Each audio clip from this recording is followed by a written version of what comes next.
ajudan ini juga masih kasih saya uang itu, tapi nggak cukup kan, akhirnya kan pakai BPJS uang nggak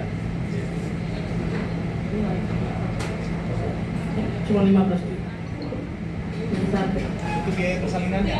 Untuk biaya persalinan. Persalinannya di situ kan, sebelum kita melakukan persalinan, masuk lahiran kan ada sebagai formulir yang harus diisi oleh pasangan. Iya, itulah. Itu makanya data di sana itu jelas inisial R, ayah biologisnya. Data rumah sakit. Yang mengisi siapa? Yang bersangkutan. Yang bersangkutan Inisial R. Inisial R. Ajudannya. Oh, ternyata ajudan yang baru diketahui ternyata ajudan itu ya. Di rumah sakit daerah mana, Pak? Pamulangnya. Kalisa, maaf kalau ada kesalahan. Kurang jelas, maksudnya berapa kali pertemuan dengan Pak RK sampai hamil? Maksudnya berapa kali dengan Pak RK? Satu kali saya ke Palembang, tapi 3 hari saya berhubungan. 1 kali dan 3 kali 3 hari 2 malam. dengan Bapak. Setelah itu tidak ada pertemuan lagi, Mbak Lisa? Tidak ada. Jadi singkat waktu ya. 3 kali pertemuan itu di bulan Juni berarti ya? Juli. Tahu hamilnya itu setelah pertemuan di Palembang itu atau gimana? 3 minggu. Kurang jelas lagi. Gimana Mas? Mbak Lisa tahu hamilnya ketika setelah pertemuan dengan RK di Palembang atau gimana mungkin? Enggak. Saya tahu 3 minggu. 3 minggu. Jadi Hari di Palembang. Pulang dari situ hamil atau bagaimana? Enggak. Nah iya makanya itu minggu. Oh enggak. 3 minggu setelah saya dari Palembang, saya waktu itu posisinya lagi di Bali, itu saya telepon, saya mengabarkan bahwasanya saya hamil. Tapi selama 3 minggu itu tidak ada hubungan dengan siapa? Tidak ada, saya sama teman saya perempuan di Bali.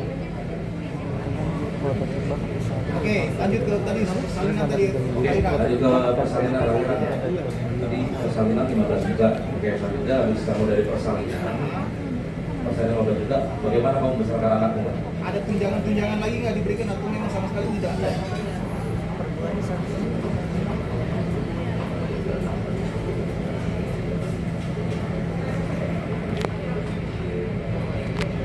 Kepada tim kuasa hukum juga dan kepada Lisa Mariana bahwa kasus Lisa Mariana ini dengan saudara RK tidak ditunggangi oleh politik.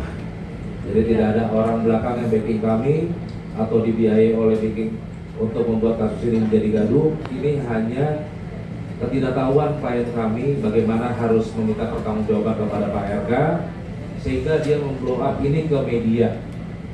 Itulah dengan klien kami yang dia bisa lakukan. Jadi tidak ada tanggungan backingan politik atau ini ada background politik. Intinya logika sederhananya adalah kalau memang klien kami ingin jatuhkan namanya Pak RK, kenapa nggak harus dari dulu dan kenapa nggak waktu dia mencalonkan gubernur seperti itu?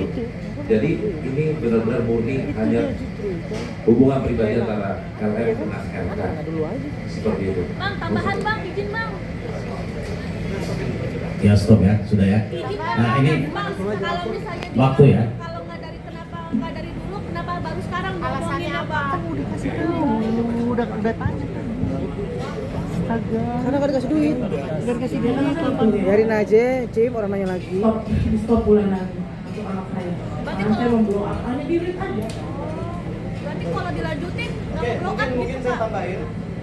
Sorry. Mungkin saya Tambahin, kenapa baru sekarang terblow up? Pertama karena terputusnya komunikasi selama 8 bulan.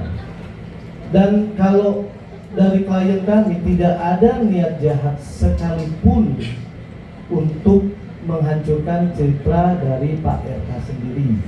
Tapi permasalahannya karena adalah sebagai komitmen laki-laki, berani berbuat, ya berani bertanggung jawab. Takut jangan berbuat jangan takut. Terima kasih. Berarti semisal kalau ada komunikasi lanjut berarti Udah mungkin cukup itu. Saya mohon maaf sebesar-besarnya karena terbatasnya waktu yang diberikan kepada kita. Dan ini kan bukan tempat kita sendiri juga. Jadi mungkin next kita bisa akan